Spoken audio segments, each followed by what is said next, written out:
আজওয়াজিনা ওয়া যুররিয়াতিনা কুররাতা আ'য়ুন ওয়াজআলনা লিল মুত্তাকিনা ইমামা। বান্দা আল্লাহর কাছে বলবে, ওগো আল্লাহ, আপনি আমাকে এমন সন্তান দান করেন যেই সন্তান আমার চোখ শীতল হবে, যে সন্তান আমার হৃদয় ঠান্ডা করবে, যে সন্তান আমাকে সুখ দিবে, শান্তি দিবে।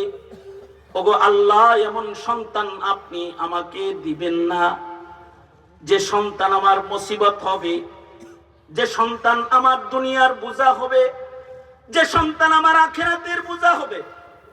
আল্লাহুম্মা ইন্নী আউযু বিকা মিন ওয়ালাদিন ইয়াকুনু আলাইয়া ওয়াবালা। ওগো আল্লাহ, যে সন্তান আমার জন্য মুসিবত, এমন সন্তান আপনি আমাকে দিবেন না। তার মানে আমাকে গাঞ্জাখোর সন্তান দিয়েন না, মদখোর সন্তান দিয়েন না, আপনি আমাকে সন্ত্রাসী সন্তান দিয়েন না, চাঁদাবাজদের লিডার দিয়েন না, চোর ডাকাত সন্তান দিবেন না। আল্লাহ, আপনি আমাকে নেককার সন্তান দান করেন, নামাজি ইমানদার সন্তান দান করেন, এমন সন্তান দান করেন যে সন্তানগুলা আমার কবরের আখিরাতের নাজাতের কারণ হয়ে যাবে, যে সন্তান আমার জন্য ইসালে সওয়াব করবে, যে সন্তান আমার জন্য নেক সন্তান হবে। ওগো আল্লাহ, এমন সন্তান আপনি আমাকে নসিব করেন।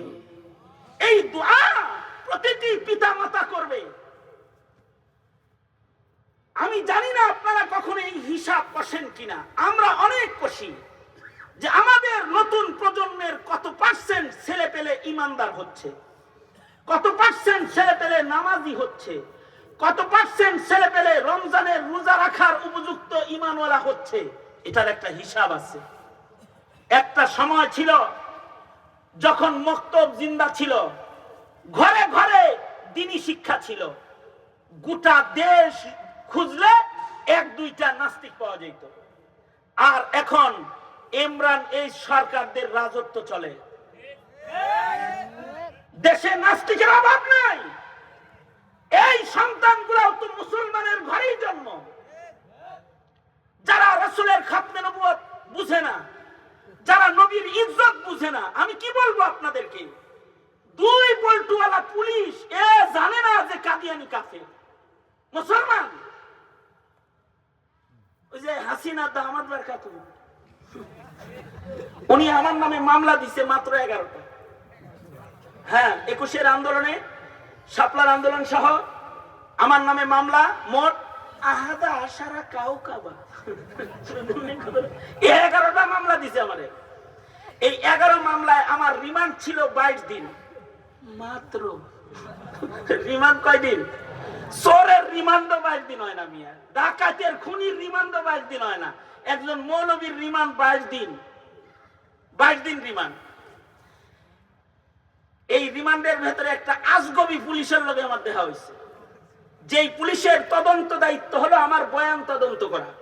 সে আমার বয়ান তদন্ত করে যে আমি কি কি উল্টাপাল্টা কথা বয়ানে বলি।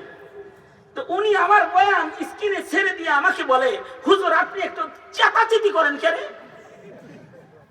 আমি কি চেতে যায় কি কইছি? কই যে বললেন, আমি কি বলছি শুনছেন? চেতে যায় বলছি কাদিয়ানীরা কাফের, বাংলাদেশের রাষ্ট্রীয়ভাবে ওদেরকে কাফের ঘোষণা করতে হবে, এই কথা বলেছি। এটা শুনছেন? হ্যাঁ শুনছি। ওরা তো আহমদিয়া মুসলিম জামাত। এই কথা বইলা উনি একটা মঙ্গল গ্রহের প্রশ্ন আমার দিকে ছুঁড়ে মারলো। আমি প্রশ্নটাকে নিয়ামত হিসেবে পাইলাম। ও আমার রিমান্ড করব কি, আমি উল্টা ওরে রিমান্ডে নিয়ে গেলাম। ও আমাকে বলে কি, হুজুর কাদিয়ানীরা কি আসলেই কাফের?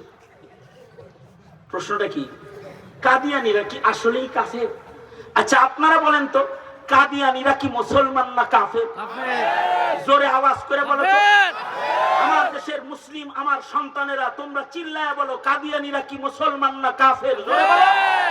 কারণ কি, আমার নবীর পরে আর কোন নবী নাই, আর কেউ নবী হবে না। আমার দেশে বাংলাদেশের সন্তানদেরকে এইটুকুন শিখানোর মতো ইলিম জ্ঞান স্কুল কলেজের বারান্দা বুরান্দা কোনো জায়গায় সরকার এখন রাখে নাই। এইগুলা কখনো আমরা চিন্তা করি না। এইগুলাকে কেটে দিয়েছে, এখন ঢুকাইছে ট্রান্সজেন্ডার, গোমাতা, ঢুকাইছে ডারউইনের ভ্রান্ত মতবাদ, ঢুকাইছে ইংলিশ বইগুলোর ভেতরেও নষ্ট প্রেমের গল্প। আমার সন্তান আল্লাহ চিনবে, রাসূল চিনবে, আপনার ছেলে মেয়ে আল্লাহ চিনবে, রাসূল চিনবে, এমন কোন কিছু এখন শিক্ষা কারিকুলামের ভেতরে নাই। সঙ্গত কারণেই এই দেশের দ্বিতীয় বৃহত্তর মুসলিম দেশের মুসলমানদের ঈমান হেফাজত করার জন্য নাস্তিক লালিত সরকারদেরকে প্রতিরোধ করা ঈমানি দায়িত্বে পরিণত হয়েছে। এখন এটা ঈমানি দায়িত্বে পরিণত হয়েছে, কারণ এখন ইসলাম বুঝে, ইসলামী মূল্যবোধ বুঝে, মুসলমানের ঈমানের মূল্যায়ন করা জানে এমন সরকার ক্ষমতায় দরকার। এটা যদি না হয় তাহলে ভবিষ্যৎ প্রজন্ম মুসলমান পাওয়া কঠিন হয়ে যাবে। First generation, second, third, fourth, আমার তো মনে হয় তৃতীয় জেনারেশন পর্যন্ত এখন থেকে যদি হিসাব করি, যে অবস্থায় এখন আছে এইটা যদি চলে তাহলে মুসলমান খুঁজে পাওয়া যাবে না। কারণ আওয়ামী লীগের আমলে এই ওয়াজ মাহফিলে যদি আপনারা আমাকে আনতে চাইতেন, আনতে পারতেন না, আপনারা পারতেন না। পুলিশ এসে বসে থাকতো, বলতো এই হুজুর ওয়াজ করতে পারবে না। এইগুলা কিন্তু এগুলা একটা বাধার বস্তু। ধর্মকে বাধা দেওয়া, মুসলমানের ঈমানকে বাধা দেওয়া। এ কারণে আমি যেই মাহফিলে যাই সেখানেই বলি যে তোরা শুক্রবারে জুমার নামাজের পরে বাচ্চারা তোরা যারা আসস, তোরা নিজেরা মিছিল করবি এলাকায় যে কাদিয়ানীরা কাফের, নাস্তিক মুরতাদের ফাঁসি চাই। এটা মিছিল করবি। এই মিছিলে ফায়দা কি হবে? এই মিছিল সরকারের বিরুদ্ধে মিছিল না। এই মিছিল হলো আমার ছোট ছোট বাচ্চা যারা বড় হচ্ছে, ওরা এই মিছিল শুনে শুনেই বড় হবে যে নাস্তিক, মুরতাদ, বেঈমান, কাদিয়ানীরা আমাদের মুসলমানের দলের সদস্য না।